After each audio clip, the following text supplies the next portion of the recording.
ഇന്ന് നമുക്ക് വളരെ ഹെൽത്തി ആയിട്ടുള്ള ഒരു പ്രോട്ടീൻ ലഡ്ഡു എങ്ങനെയാണ് ഉണ്ടാക്കുന്നതെന്ന് നോക്കാം. അതിനാദ്യം നമ്മളൊരു പാനിലേക്ക് അവലാണിട്ട് ഒന്ന് ഡ്രൈ റോസ്റ്റ് ചെയ്തെടുക്കുന്നത്. ഒരു 1.5 കപ്പ് അവലെടുത്തിട്ടുണ്ട്. അതൊന്ന് ഡ്രൈ റോസ്റ്റ് ചെയ്തെടുക്കാം. അതിനുശേഷം അതൊന്ന് റോസ്റ്റായി ഒന്ന് കൈകൊണ്ട് തൊട്ടാൽ ഒന്ന് പൊടിഞ്ഞു വരുന്ന പോലെ ആകുമ്പോൾ നമുക്കതിനൊരു വേറൊരു പാത്രത്തിലേക്ക് മാറ്റി വയ്ക്കാം. ഇനി നമുക്ക് ആ പാനിലേക്ക് തന്നെ കുറച്ച് പൊട്ടുകടല, അത് പിളർന്ന കടലയല്ല, മുഴുവൻ കടലയാണ് ഞാൻ ഇട്ട് കൊടുക്കുന്നത്. പൊട്ടുകടലയുടെ പരിപ്പായാലും മതി. അതുകൊണ്ടൊന്ന് റോസ്റ്റ് ചെയ്ത് മാറ്റി വയ്ക്കാം.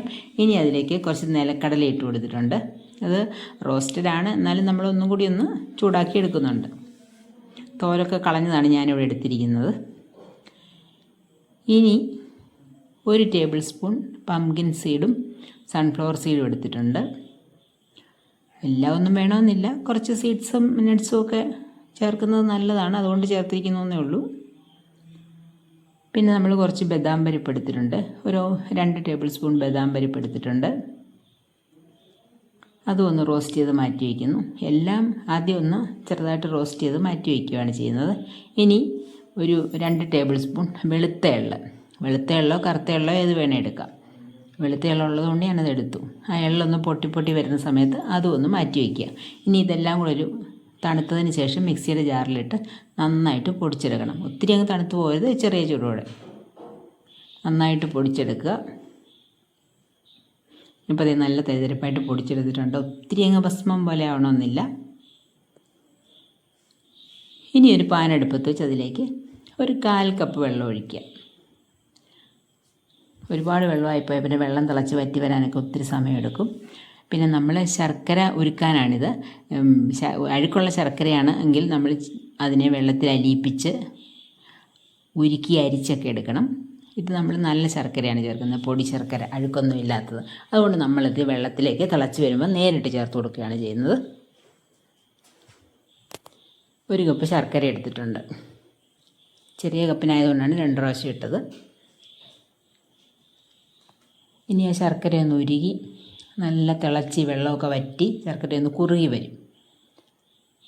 അതുവരെ നമുക്ക് വെയിറ്റ് ചെയ്യാം. ആ സമയം കൊണ്ട് സബ്സ്ക്രൈബ് ചെയ്യാതെ ആരെങ്കിലും കാണുന്നുണ്ടെങ്കിൽ ഒന്ന് സബ്സ്ക്രൈബ് ചെയ്യണം. അതുപോലെ വീഡിയോസൊക്കെ ഇഷ്ടപ്പെടുകയാണെങ്കിൽ ലൈക്ക് ചെയ്യണം, ഷെയർ ചെയ്യണം. അപ്പോൾ നമ്മുടെ ശർക്കരയൊക്കെ ഉരുകി തിളച്ച് വറ്റി വന്നിട്ടുണ്ട്. ഇനി അതിലേക്ക് നമ്മൾ നേരത്തെ എടുത്ത് വെച്ചിരിക്കുന്ന പൊടി ചേർത്ത് കൊടുക്കാം. എല്ലാം കൂടെ വറുത്ത് പൊടിച്ച് വെച്ചില്ലേ, അത്. ആ സമയത്തേക്ക് നമ്മൾ തീയങ്ങ് ഓഫ് ചെയ്യണം, അല്ലെങ്കിൽ എല്ലാം കൂടെ പെട്ടെന്ന് അങ്ങ് കട്ട കുത്തിപ്പോവും. തീ ഓഫ് ചെയ്തിട്ട് ഈ പൊടി ഇട്ട് കൊടുത്ത് നന്നായിട്ട് ഇളക്കി യോജിപ്പിക്കണം. ആ ചൂടോടുകൂടി തന്നെ ഒരു തവി കൊണ്ടോ സ്പൂൺ കൊണ്ടോ എല്ലാം ഇളക്കി യോജിപ്പിക്കുക. നല്ല ചൂടാണ്.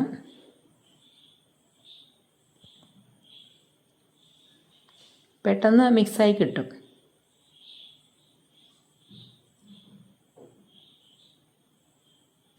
വളരെ ടേസ്റ്റിയാണ് ഇത്. കർക്കിടക മാസത്തിലെന്നല്ല, വർഷം മുഴുവൻ നമുക്ക് ഡെയിലി ഒന്നോ രണ്ടോ വെച്ച് കഴിക്കാനൊക്കെ വളരെ നല്ലതാണ്. കാരണം മുടിയുടെ വളർച്ചയ്ക്കും എല്ലുകളുടെ ആരോഗ്യത്തിനും ഒക്കെ നല്ലതാണ് ഈ പ്രോട്ടീൻ ലഡ്ഡു.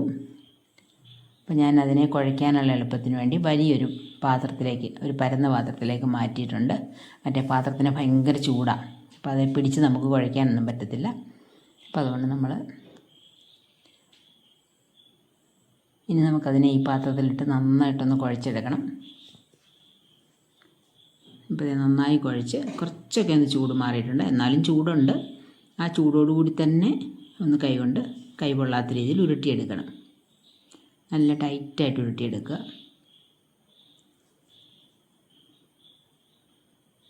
ഇപ്പോൾ ഇത് ആദ്യത്തെ ലഡ്ഡു ആയി കഴിഞ്ഞു. അങ്ങനെ ഇത് മുഴുവൻ നമുക്ക് ഉരുട്ടിയെടുക്കാം.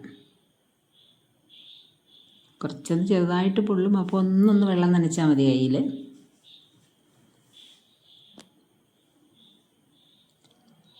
കർക്കിടക മാസത്തിൽ കഴിക്കാൻ പറ്റിയ ഒരുപാട് വീഡിയോസ് ഇട്ടിട്ടുണ്ട്, അതെല്ലാം ഒന്ന് കണ്ടു നോക്കണം എല്ലാവരും.